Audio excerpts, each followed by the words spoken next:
Hi, Vita. Hey Bradley, how's it going? Good. How are you? Good. Good. Yeah. How's your day going? It's going good. Kind of had the day off, so just taking care of things around the house. But how about you? Nice. Do anything fun today? I don't know if I call it fun, but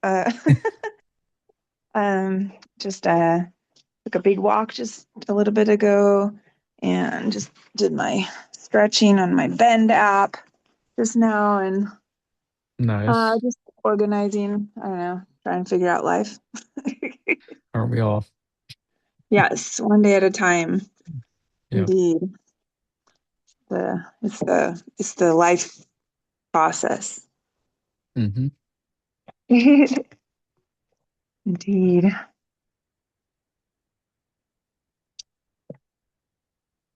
Did you do anything fun today? Uh, I mean, played some card games with my girlfriend. So yeah, just That's fun. spent some time together. That was good. Yeah. Awesome. Card games are great. Oh yeah. Fun.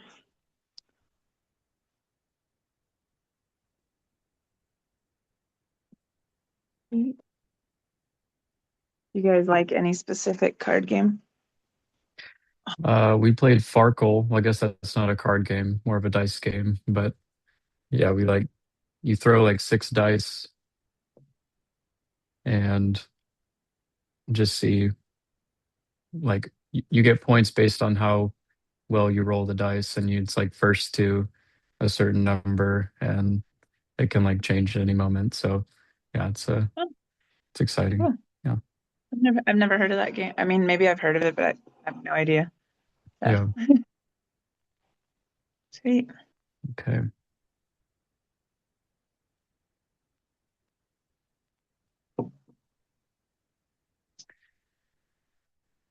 All right. So good evening. Tonight is session five of Bhakti, and we're all familiar with different you know, temperaments or moods that we feel throughout the day, throughout life. And we'll learn that those are associated with what we call the three modes of nature. So there's goodness, passion, and ignorance. And basically, there's a blend of those three that are going on at any given time. Um, and the goal uh, of bhakti is to ultimately rise above those three modes to a platform called Shuddha Sattva or pure goodness.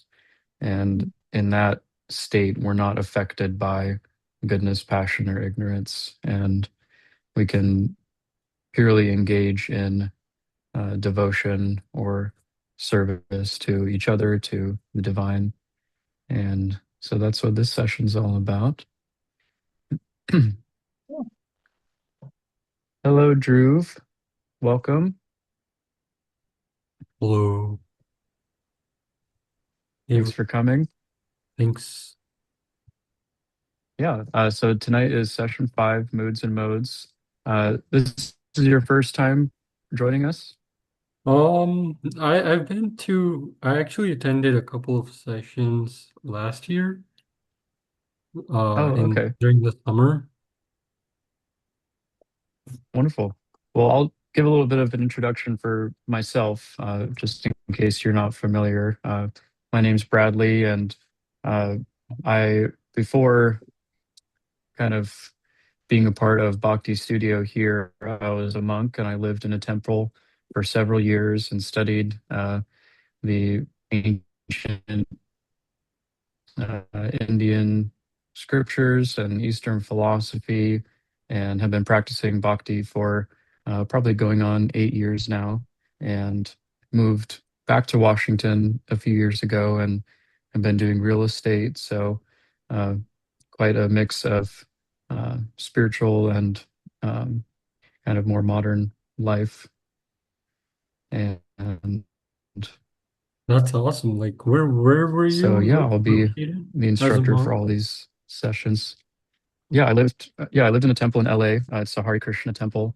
And so we would wake up at 3:30, 4 in the morning and do mantra meditation. And I'd be engaged in various duties or services throughout the day. My big passion was and still is music. So we would go to like the Santa Monica Promenade and the beach, and we'd do kirtan, which is kind of the call and response chanting or mantra meditation, um, and share that with just anybody walking by. And yeah, it was a very fulfilling experience. And I still practice the mantra meditation every day. It's part of my morning routine and something that I just is non-negotiable and helps me get through the day. That's So awesome. yeah, That's wonderful to hear. yeah. And how about you? What brings you uh, to Bhakti Studio, to being interested in these beginning Bhakti sessions? Well, I came in contact with Deepak last summer, Mm. at one of the events happening in Bellevue that happened in Oh Bellevue. yeah. So he was there, and he was kind enough to hand like a brochure for Bhakti Studio. So, and then And have um you been to the to Bhakti Studio? no, I haven't yet, but I plan to go this year, starting in Feb. Awesome. Yeah, we Yeah. have things going on basically every week and all through the week. Saturday's kind of the big one. We have the Kirtan Soul Fest, so everybody comes together and we play music, have kind of a short wisdom talk, and then serve food out to everybody. And it's a really nice event. That's kind of how a lot of people get introduced. And then throughout the week, we have things to keep people engaged. So, like today, we have the beginning Bhakti. There's kind of Wisdom Wednesdays. There's a Bhakti book club where we get together and read uh, books and share thoughts and realizations. So, yeah, it's a really nice community to be a part of. Yeah. And so these 8 sessions, they're called Discover Yourself. And it's all about the basic principles of bhakti and then how to apply them in your daily life. I know Vita has heard all of this before, but just want to explain and get you up to Mm. speed. So, and all of these sessions have been recorded and they're on the Bhakti Studio YouTube channel. So if you want to check them out, but yeah, we've covered 4 sessions so far. So harmonizing body, mind, and spirit through meditation. So we just kind of go over what is meditation, what are the different types of meditation, um, what are the different benefits that they give you, and how to engage in a particular type of meditation. And then the second one was pursuit of happiness. And I'm sure we're all familiar with striving for happiness. Sometimes it feels either short lived or out of reach, but the soul by nature is happy, is blissful. So basically, that was about how do we reconnect with that joyful, blissful state and experience it um, continuously.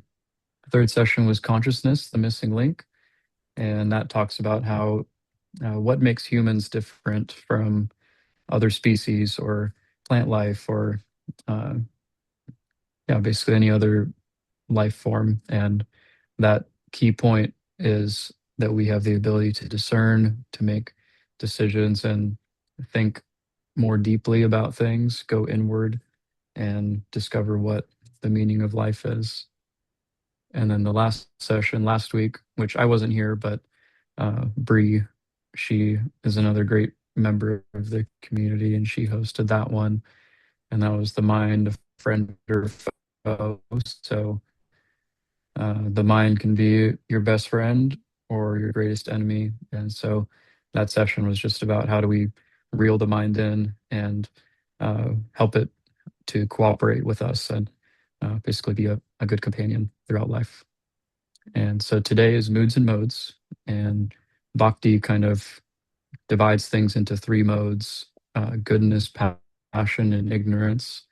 And in any given time in anyone's life, there's a mixture of those three modes.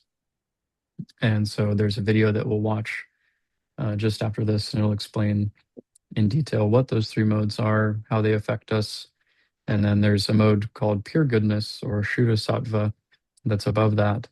Um, and that's achieved through bhakti or through devotion um, or higher meditation, and allows you to become unaffected by those material modes. And then we've got a few more to close out the rest of the session. So that all sound pretty good to you? Yep. All right, cool. So we've got the first, only one video here today.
Is it just like rewinding, or is that what? Is the video not playing well? No, I can't hear anything. I thought you were just flipping through pictures because I can't. Oh, It's just, really? yeah, I didn't, I thought I wasn't sure what was going on. So, Let me see here.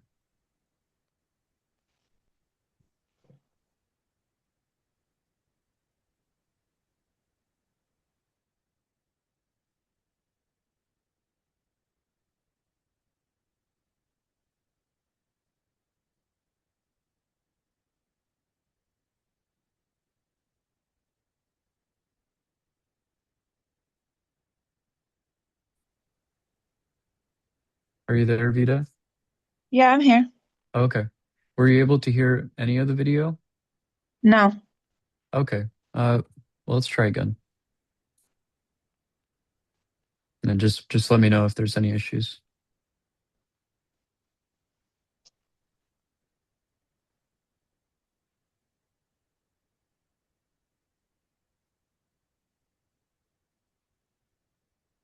Am I supposed to be hearing something right now? Yeah, there's somebody who's narrating. Because I don't hear anything, and I don't know if I mean, I'm guessing it Hmm. is the other guy here. It looks like he left. Oh, I see. My Wi-Fi is kind of being weird right now. Yeah, at the beginning of the call, it was kind of like even when you were talking, it was kind of getting choppy, like a little bit.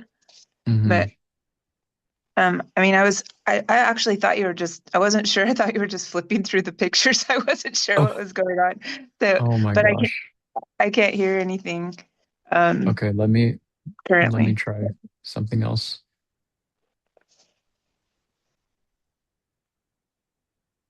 And if that doesn't work, then we'll go to discussions and I'll kind of summarize the video. Sure, no problem.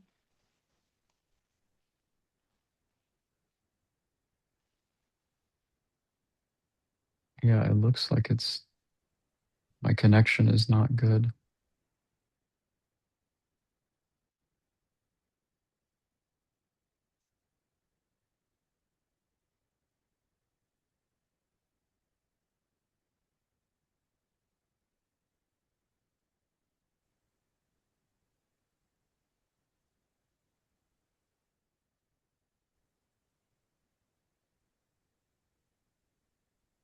The thing is I don't hear anything. Like I don't even hear it being choppy,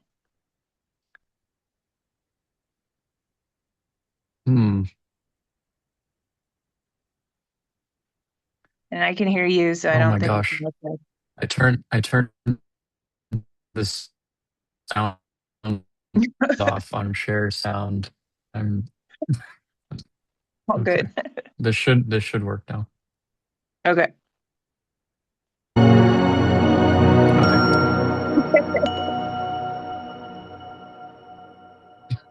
One of those days. Moods All and good. modes. Why are some people by nature outgoing and talkative, while others are quiet and shy? Why are some people attracted to hot, spicy food, and others to sweet and juicy foods? Why do some people enjoy classical music, while others enjoy passionate rock music, and yet others enjoy both? What are the forces of nature that compel people to act the way they do? How do these forces work, and who is controlling them? We generally think that we're in control of our actions and that we're making our own decisions. However, in the Bhagavad Gita, Krishna says, all men are forced to act helplessly according to the impulses born of the modes of material nature. Therefore, no one can refrain from doing something, not even for a moment. All living beings are tied by ropes of illusion called the modes of material nature, and the material nature is compared to a prison house. One may be bound with gold chain, sattvaguna, goodness, another by silver chain, rajoguna, passion, and the third by iron chain, tamaguna, ignorance. Guna means rope or chain. A man bound by the hands and feet cannot free himself. He must be helped by a person who is unbound. Because the bound cannot help another bound, the rescuer must be liberated. The living entity, being conditioned, acts according to the mode of its nature it comes in contact with. According to the level of our conditioning, we seek happiness on the material platform. As a simple example, consider the three primary colors, yellow, red, and blue. By combining these three colors, one can produce the entire color spectrum and paint pictures which can arouse any emotion. Pots and pans do not usually inspire emotion, but, manipulated by an artist, paint appears to possess its own special potency to enchant the hearts. Similarly, the supreme artist has expertly designed the material world using unlimited color combinations of the modes of nature to attract us to a perverted reflection of the spiritual reality and to keep us enticed with its false charm. Examples of three modes. Meet Dr. and Mrs. Bright with their 2 children who live in a small home just suitable to their needs in a peaceful country town. Dr. Bright is the local MD, a thoughtful, qualified man, respected for doing his job honestly and selflessly. His hobby is reading books of philosophy, poetry, and science. Mrs. Bright and the children farm and garden around the house and care for the family cow. The Brights are mildly prosperous people who give thanks to Supreme for the things that they have and take their spirituality as serious duty. By almost anyone's standards, they'd have to be considered exceptionally pious. They don't gamble, and for them intoxicants are strictly taboo. They don't smoke, and not to speak of liquor, they don't even drink coffee or tea. Dr. Bright has seen too many of his patients bring trouble to themselves through extramarital affairs, so he's always been faithful to his wife, and she too has always been faithful to him. The Brights decided long ago that killing animals is barbaric, so they never eat meat, fish, chicken, or even eggs. All in all, the Brights lead a clean, simple, and happy life. But the Brights are conditioned by a sense of happiness and knowledge. They are attached to their harmonious world. Therefore, they are bound to the mode of goodness. The Smiths, by contrast, live in suburbia in a stylish home filled with modern conveniences. Each morning, Larry Smith gulps down breakfast in time to fight traffic to the office. There he sits all day dealing with different headaches, as he calls them. A hard job, but worth it, he figures, since it lets him afford the luxuries he enjoys and still have some money left over for the stock market and some rather shady business schemes he has going on the side. Money is the honey, Larry says. Gloria, his wife, wakes up in time to see that the 2 older children look decent and sends them off to school. She spends most of her day with the baby, the one we didn't expect, says Gloria. Either Gloria is in the house with the TV going, in the background with the other housewives and children, in the beauty salon, or shopping. On the weekends, the Smiths try to be spiritualists, but it's more or less a social affair, since in fact they generally disregard the guidelines of their scriptures. The family is typical of the mode of passion. Now, let's meet John Dole and Betty Grumble. They never got married, but they live together in a rundown apartment in New York City. Welfare checks cover part of the rent, and at the end of the month, John gets together the rest by peddling drugs. Spirituality, they both decided long ago, is something they want no part of. They spend their time sleeping, at least 10 or 12 hours a day, or else getting high on drugs, feasting on beer, and languishing in their apartment. For years, they've dreamed about starting a commune in Spain, or perhaps Madagascar, or Nepal. Dole and Grumble have surrounded their lives with the mode of ignorance. Similarly, we can compare the qualities of different animals according to the modes of nature. The elephant represents mode of goodness. It eats only fresh vegetarian food, grass. It is a large, strong, and gentle animal. It has the intelligence to work well with humans. The tiger represents the mode of passion. It is fierce, restless, and aggressive by nature, and kills and eats flesh of other animals. The jackal represents the mode of ignorance. Rather than seek its own food, it eats whatever is left over after another animal has eaten. It tends to be fearful and lazy. Being a nocturnal animal, it shuns daylight. Beyond the 3 modes. Real happiness that can completely satisfy the self is experienced from the spiritual platform, beyond the 3 modes of nature. Hence, of the 3 modes, it is recommended to always be in the mode of goodness, as it provides a runway for the airplane of human body to transcend beyond the influence of material modes of nature. Freedom from these modes can only come by the grace of one who is already free, Krishna says in the Gita. This divine energy of mind, consisting of the 3 modes of material nature, is difficult to overcome. But those who have surrendered unto me can easily cross beyond it. Such a person is on the platform called Vashuddha Sattva, or pure goodness, beyond material nature, one with Krishna, not in personality, but in interest, in service and love, in this world, but not of it. Such a person is completely satisfied in the self, being situated in the original constitutional position of the spirit. One need not wait till one's death to become liberated. but can be liberated from the influence of the modes of nature even while living in the present material body. Thus, we can attain spiritual perfection simply by remembering our relationship with Supreme, or Supreme and acting in that relationship. We need not be disturbed by the modes of nature, since instead of putting our consciousness into material activities, we can transfer it into activities centered around Supreme, or Krishna. Such Supreme or Krishna-centered activities make up Bhakti Yoga. When we engage in the Bhakti Yoga system, we acquire the same spiritual qualities as Supreme or Krishna. We can become free from the material concept of life simply by performing Bhakti Yoga in the association of those who are aspiring to or have already transcended the modes. The most important process of Bhakti Yoga is to chant and meditate on the transcendental sound vibrations.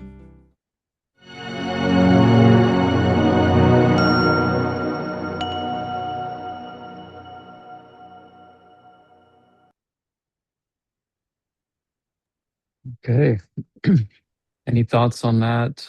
Uh, how does this picture make you Mm. feel? Do you sometimes feel like you're Um, being directed by uh, some kind of higher or lower um, desire or energy? Feel like you're pulled to act in a certain way? yeah, for sure. I mean, definitely a lot through life. Uh, Many times in life, it feels like that. I think the older I get, the more awareness I have, but it still happens, even if, Mm, still much of the time. Especially it depends. I don't know. I could look at it and you could take it also like you could take it universally, or you could take it like family, or like mm, family energies that could be pulling you, or people who you feel an obligation to for some reason in your life, or a guilt, or a reason that you do things because in the back of your mind, or the back in the way that you are, there's something that sits within you that feels that you're obligated to do that for whatever the reason is. mm. That's kind of what or even our society, just even working a job and having your boss tell you what to do and feeling like, you're being a puppet on a string. It's like Yeah. Yeah, I would similar. say a lot of those are kind of related to the mode of passion. You can think like people pleasing, essentially like I'm going to sacrifice a part of myself because I want to make sure that somebody else feels like, you know, they're taken care of or their needs are met. But yeah, really it's not being true to ourselves. And ideally, if, for example, the boss and the employee were both like in the mode of goodness, they could have a mutually respectful conversation and relationship where, naturally that dynamic is going to be there of like leader and student or however you want to think of it. Um, but it doesn't have to be that kind of like dictator mentality. And the boss also is acting in, the mode of passion in that situation of, I just want somebody to do what I ask of them. They shouldn't expect anything in return. Uh, Mm, but yeah, if we think about that in the mode of goodness, then, a good boss would say, hey, I really feel like this would be beneficial for both yourself and the company. Is there anything I can do to help you along in that? Is there anything you need from me? And that way it's, just a much more respectful uh, communication and exchange. And I think that could mm. also be applied to family and, so many different things. I definitely find myself um, feeling like I have to regulate, the mood or emotions of other people. And Yeah, of course, that's tied to, upbringing and childhood and everything. But um, 100%. yeah, yeah, Makes it's sense. I important to mean, recognize that. Yeah, and it's not like one day I'll be perfect and I'll never be, affected by these things again more as they happen and be able to react um, properly or accordingly to each situation that comes up. And then I'll be less affected by it. I'll know how to handle it. Yeah. Yeah, it can be a challenge. I think, depending on relationships, family, work, whatever you're dealing with, it's always a regulation. And in the end, I mean, the only thing we can really do is control ourselves and maintain Mm. our immediate selves, in my understanding. Is like people can always put a trip on you or put guilt on you, and you feel it deeply much of the time. But sometimes I feel Oh, like, yeah. huh? Yeah, absolutely. Yeah, I just have to find our place in it. So, yeah, find our highest Yeah. moving forward. Yeah. And so along those same lines, the three modes, they're described in different ways. So the mode of ignorance, it's compared to something that is poison in the beginning and poison in the end. Mm, So people in the mode of ignorance, they engage in actions that are not beneficial for them in the short term or the long term. They want that kind of immediate gratification, but um, they don't have the energy to even chase that feeling. Um, and due to that laziness or lack of motivation, it ends up um, basically sending them on a downward trajectory, and they just continue to make poor decisions, and it can become very hard to kind of dig yourself out of that. And then I think one step above that, yeah. I think depression can be a big thing. I Oh, really do. I think absolutely. chemical imbalance can also, mental health and our having the support system can really take a measure on a lot of this as well. I really believe. Hmm. Yeah, and that support, it can definitely help elevate somebody, out of ignorance into passion and eventually goodness. So the mode of passion, it's described as something that is nectar in the beginning and then poison in the end. So Mm, like the example of the man who wakes up, he works very hard because he wants to maintain this lavish lifestyle. And so, kind of in the immediate, yes, he's enjoying very much, but eventually he'll get burnt out and, won't be able to maintain it or continue that type of lifestyle. And eventually he'll mm, probably realize that none of it really mattered anyway. So, um, yeah, that's how the mode of passion is described. And that's usually used to describe, um, yeah, just people who work very hard after things that um, aren't really conducive, like to spiritual life or, uh, yeah, helping to improve yourself in that way. mm. And then the mode of goodness is described as poison in the beginning and nectar in the end. So if you think of, building like a gym routine, those first weeks or months of going to the gym, they're going to be pretty hard and painful to develop that routine. But eventually, if you stick to it, then you'll see these long lasting benefits and rewards from your hard work. So the mode of goodness, it's kind of takes a bit for that seed to germinate and then flower.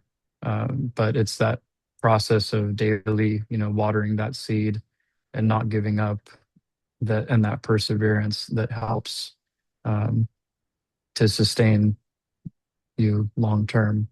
And then you can eventually enjoy a more lasting happiness and peace and all of that. Makes sense. Yeah, cool. So today's icebreaker is, if you could spend a week with any person now living in the world, who would you choose and why?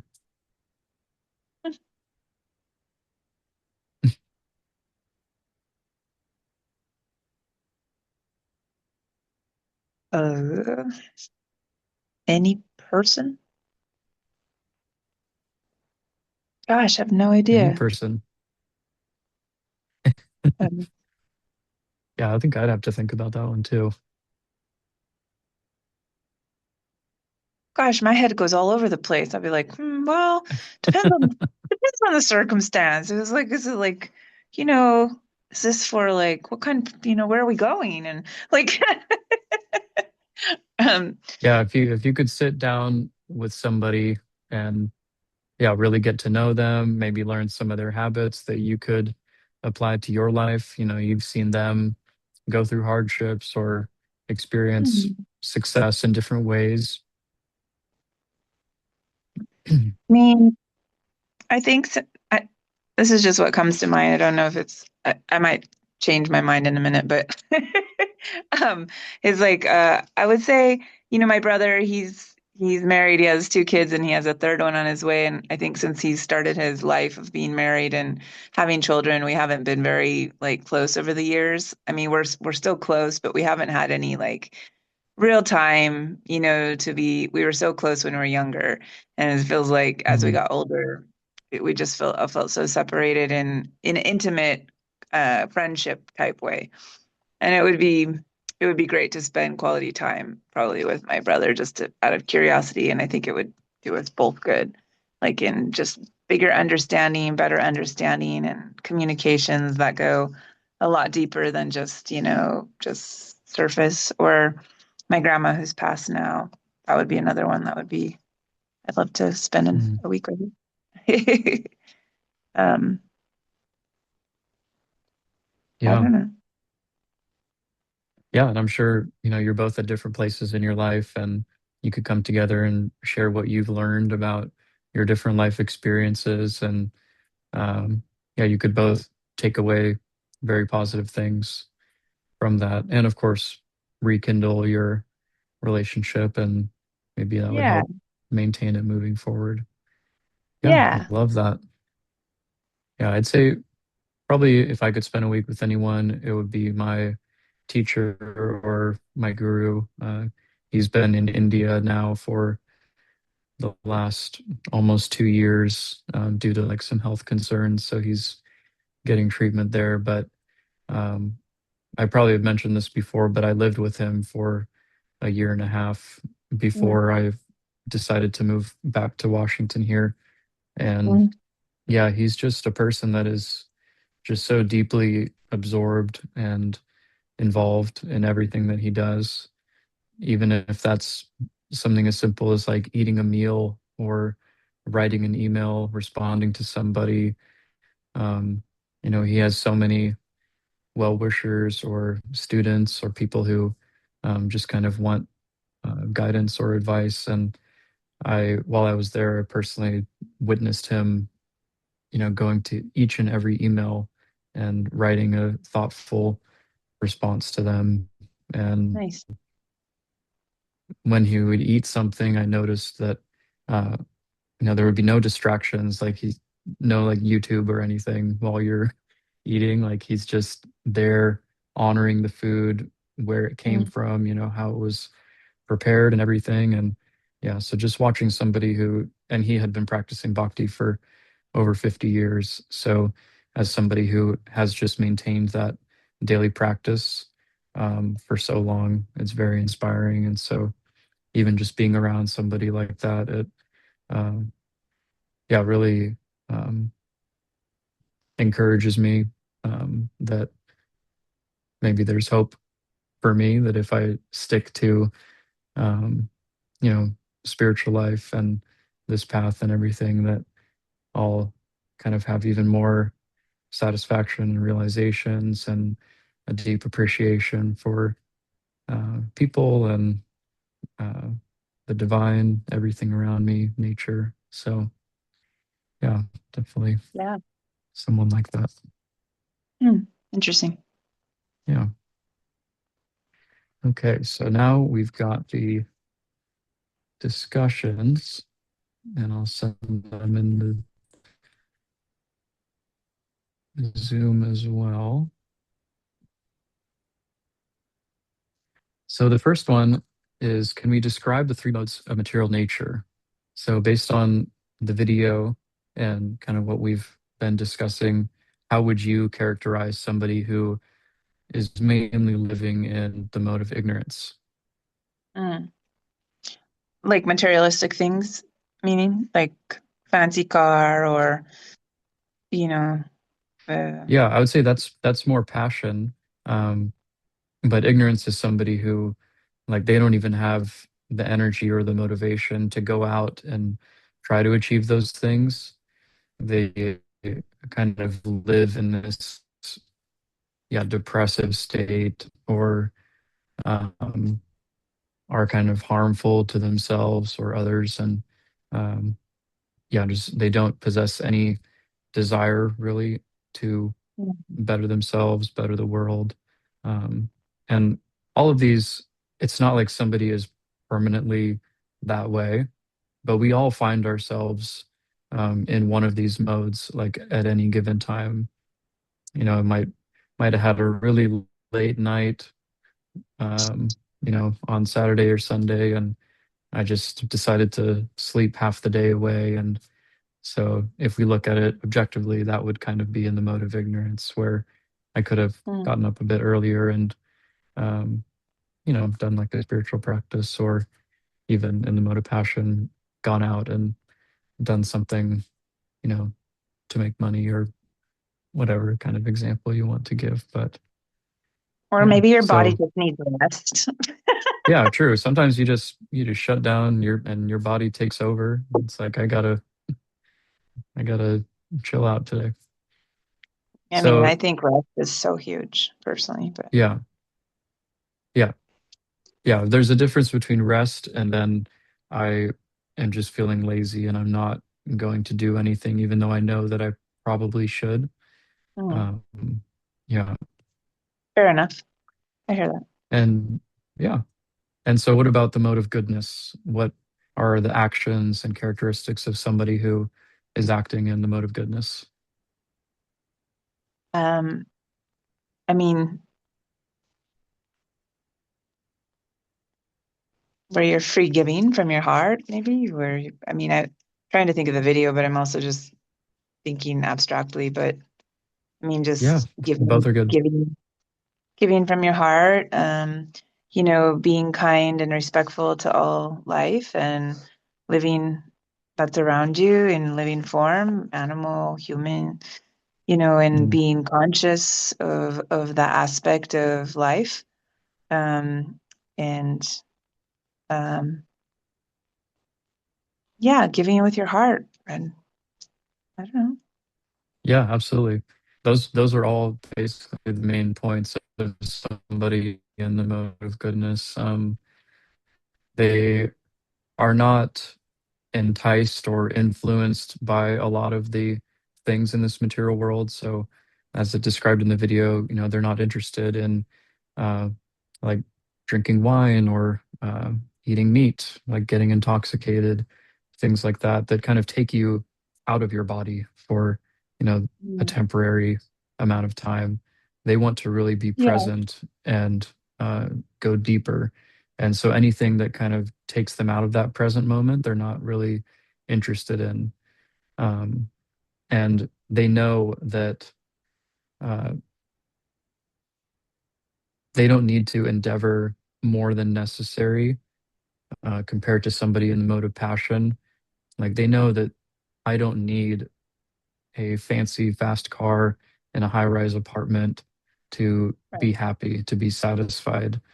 Really, all I need are the basic necessities of life. And as long as that is there, I can spend the rest of my energy and time focusing on uh, those deeper things in life, uh, deepening my connections to my family and friends, and uh, animals and plants and everything around me, and ultimately our higher power, or the divine.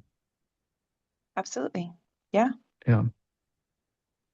And so above all three of those is the mode of goodness. And really, that is where we bring in this higher power. Somebody in the mode of goodness, they can, um, for example, there's people who are vegan, but it might be for a medical reason. and not necessarily for like because they want to save animals or anything. Mm. But then somebody who realizes that, God created us, created animals. We're supposed to be the protector of all of these different types of life, and they see that connection. That is somebody who is established in Shuddha or pure goodness, and they live their life in accordance with those principles or those realizations. And so they make their daily activities and their actions centered around um, how can I bring God or my higher power into the center of these activities. And it becomes less about I just want a peaceful life, which is more the mode of goodness. And then it becomes more of how do I just um, deepen my relationship with my higher power and in turn with all of its creation. Mm-hmm. Yeah. Mm-hmm. Great. So now we've got the understanding section, and this is kind of a story or a scenario. And yeah, we'll just read it. So a cap seller, and this is talking about a person that sells hats or caps. Uh, Tired of a long distance walk, he kept his basket aside and slept off under the shade of a tree that was full with a group of mischievous monkeys. After a while, he got up from his sleep and found his basket was totally empty. The monkeys had each picked up a cap and, wearing it on their heads, had soon climbed up the tree. So we'll discuss and compare the reactions to the situation by a person in the mode of goodness, passion, and ignorance. So for a minute, put yourself like I am a body in the mode of goodness, passion, or ignorance. And how would I react to those monkeys stealing my hats based on which mode I'm in? So if I'm in goodness, how would I react? I'd Or would I start react? laughing. Probably start Yeah. laughing and being like, well, you obviously, I mean, I would probably take out a camera and take a good picture because I think it would be funny, and then be like, well, and maybe they thought since you were happy, maybe they'd give them back. Yeah. Um, There was actually a story of, you might have been there for the class, but he shared a story of he was in India and he lost his glasses on the ground. And then uh, a shopkeeper nearby was selling juice. And he's like, if you buy this juice and give it to the monkey, they'll give your glasses back.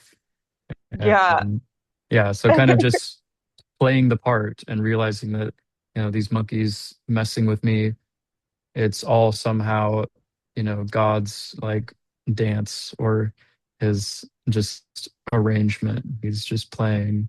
And so how do I Totally. just surrender to that and enjoy myself? Because really it doesn't benefit me, it doesn't benefit the monkeys to become angry or, resentful, and, who knows what somebody would do in that state. But And yeah, monkeys especially, they're gonna laugh at you, make you feel foolish. They're gonna make you really feel, especially, if you're not good, monkeys yeah, especially will definitely throw it back at you. they're much smarter than we give them credit for. Um, yeah, Yeah. when he So told mode of that story, passion. Oh, yeah, go ahead. I have his book. I had got his book that day, and it's also reiterated in the book, his Mm. glasses and the juice boxes. I was like, yeah, Yeah, it's a very okay, common story of people who go to India. They usually come back with one less item at least than they go for there with. sure. Yeah. Yeah. And so now in the mode of passion, how would somebody react to that situation? Um, maybe bribing a monkey to try and get a hat back or something. and then Yeah, could go the other way. They might take your wallet or something. yeah, they might end up in a worse situation than when they started. And yeah, they probably do anything that they could, spend all the energy that they had trying to get everything back from these monkeys. And they might be disappointed, might not work out for them. Hmm. And so now somebody in ignorance, how would they act? Maybe they throw a fit and they get really mad and they start yelling and screaming, and then the branch falls and hits them in the head, and they lose all their hats, and the monkeys laugh and they run away, and they're lost with a Yeah, bad head and no hats, and they're angry and they have to deal with themselves. yep, exactly. Yeah, they feel dejected, hopeless. You know, these monkeys, they just took everything I have. That was, my livelihood. That's everything that I am, because they identify so much with material things that they, can't separate themselves from them. And yeah, become very frustrated when they feel like a part of them has been taken from them. Yeah. So, uh, the second question is, how can we become free from the influence of the three modes of nature, even living in this present body?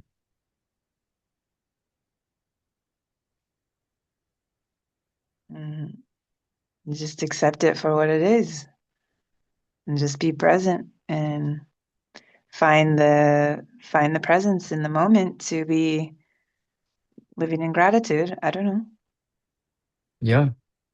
Yeah. Hmm. And in conjunction with that, seeing everything in connection with the divine, with your higher power.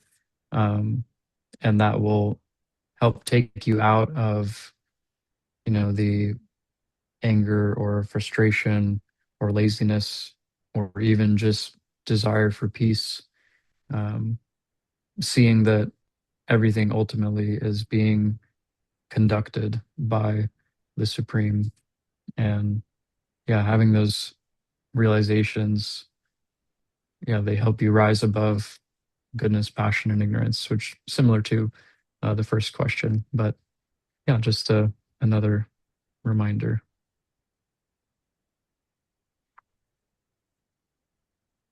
And so now applying all of this knowledge, what is the advantage of identifying the modes that can influence each of us? So how does it help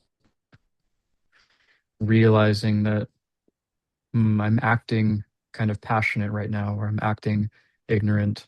Um, what steps can I take to uh, elevate myself or reach out to somebody who can help pull me out of that situation?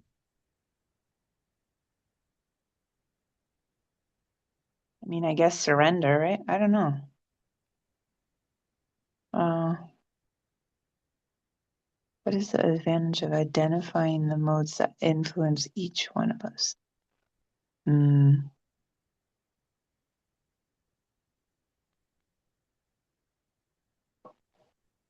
Yeah, I think identifying it in ourself and then seeing, I'm being really passionate right now. Maybe I'm being overcome by this uh, anger or frustration, and realizing that I'm kind of just being uh, taken over by this feeling right now. But if I can identify the feeling or the mode that I'm in, then already I'm kind of on the right track to, um, yeah, I guess transforming that experience into a higher mode. Um, Mm. so I feel like I'm really passionate right now. Let me just take a second, breathe, go take a walk outside, go appreciate the birds that are singing in my yard, or, look at the leaves and the flowers on these trees, and yeah, help calm yourself down. And by doing that, we can rise to the mode of goodness and see that, um, yeah, ultimately my frustration is not that important in the grand scheme of things. Mm. So take a And step then, back and projection, kind of. yeah, so it's really like um, not being so reactive. Like if something really bad happens to me, or even, identifying the modes that influence others. If I'm driving and I see that somebody just swerved into my lane or they're honking at me, they're angry or something, I can say, oh, they're just feeling passionate right now. And really, it's not who they are. It's just like the puppet. They're just kind of pulling their strings right now. And so I can have compassion for them because I also am sure that I've been in that situation before. And I would hope that others would have that compassion for me as well. Um, yeah, so identifying it in ourselves helps us to rise out of it. And then identifying it in others helps us to have compassion and a sense of community with the rest of the world. Mm. Yeah, Hmm. Hmm. cool. Well, do you have any final thoughts, questions, reflections on the topic today? No? Not Okay. much. That's good. That's good. Cool. So, yeah. So next week is the sixth session, and that's the law of karma and infallible justice. So we'll dive deeper into karma and what does that really mean? Is it as simple as I do good, so good things happen to me? Uh, Somebody does something bad, so it's going to come around to them and bite them later. We'll find that it's a lot more intricate uh, than we think that it is. Um, so, yeah, look forward to next week, Sounds and good. um, yeah, have a great rest of your week. I won't be at Bhakti Studio this Saturday. My girlfriend and I are going out of town, but Great. if you're going, hope you have a great time, and we'll see you next week. Yeah, I'll be there. I'm gonna make dessert for they've asked me to make dessert for Valentine's Day, so I was like, okay. Oh, awesome. And I Yeah, think we I'm gonna loved go to I think you made like a berry cobbler. a That crumble was thing. really Yeah. good. Yeah. Okay. Yeah, I think there's some event also on Wednesday. It's like a sound art Hmm. thing. I think I'm gonna Yeah. go there. Stephanie did that sound thing last time, and it was pretty cool. So I think it'll be good. Oh, yeah. So yeah. Sounds great. Well, you guys have an awesome Valentine's weekend. Enjoy. Thank you so much. Yep. Yeah. Enjoy the rest of your See you week. next, see you next week, Okay. Bradley. Bye. Bye-bye.